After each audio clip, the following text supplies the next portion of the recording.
రాష్ట్రంలో నకిలీ మద్యం విక్రయాలను తక్షణమే అరికట్టాలని డిమాండ్ చేస్తూ వైఎస్ఆర్ కాంగ్రెస్ పార్టీ శ్రేణులు సోమవారం పెద్దాపురం ఎక్సైజ్ కార్యాలయం ఎదుట భారీ నిరసన చేపట్టాయి. పెద్దాపురం నియోజకవర్గ నలుమూలల నుంచి వైకాపా నాయకులు, కార్యకర్తలు, వైకాపా కోఆర్డినేటర్ దౌలు దొరబాబు స్వగృహం నుంచి భారీ ర్యాలీగా బయలుదేరి పెద్దాపురం ఎక్సైజ్ కార్యాలయం చేరుకున్నారు. ఈ సందర్భంగా దౌలు దొరబాబు మాట్లాడుతూ కూటమి ప్రభుత్వం నకిలీ మద్యాన్ని ఒక కుటీర పరిశ్రమ తయారు చేస్తూ ప్రజల ప్రాణాలు హరింపచేస్తుందని తీవ్రంగా ధ్వజమెత్తారు. కల్తీ మద్యం వ్యాపారాన్ని అరికట్టడంలో ప్రభుత్వం పూర్తిగా విఫలమైందని ఆరోపించారు. అనంతరం వైకాపా ముఖ్య నాయకులు ఎక్సైజ్ అర్జున్ కలిసి నకిలీ మద్యం విక్రయాలు, బెల్ట్ షాపులపై వెంటనే చర్యలు తీసుకోవాలని కోరుతూ వినతి పత్రం అందజేశారు.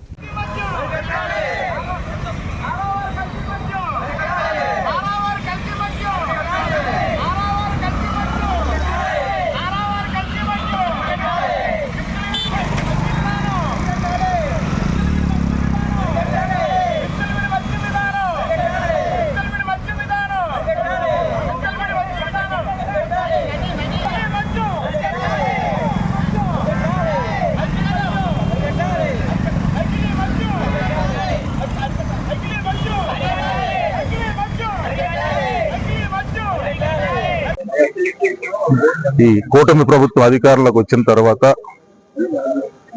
మద్యాన్ని కంట్రోల్ చేయలేక నారావారి కల్తీ మందు కుటీర పరిశ్రమల రాష్ట్రంలో ప్రతి ప్రాంతంలో తయారు చేసి ఈరోజు ప్రతి మద్యం షాపులో కూడా ఈరోజు కల్తీ మందు అమ్మడం జరుగుతుంది. దాన్ని తాగి ఈరోజు అనేక మంది ప్రాణాలు కోల్పోయారు. అనేక మంది ఈరోజు వాళ్ళ యొక్క ఆరోగ్యానికి చాలా నష్టం జరుగుతూ ఉంది.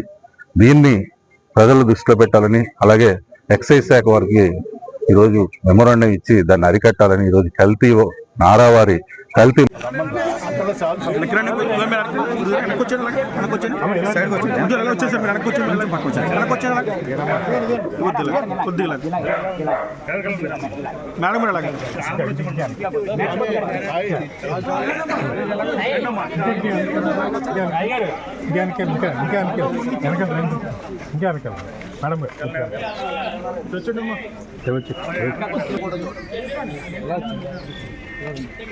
కొంచెం అనుకోండి, ఇంకా అనుకోండి, ఇంకా అనుకోండి.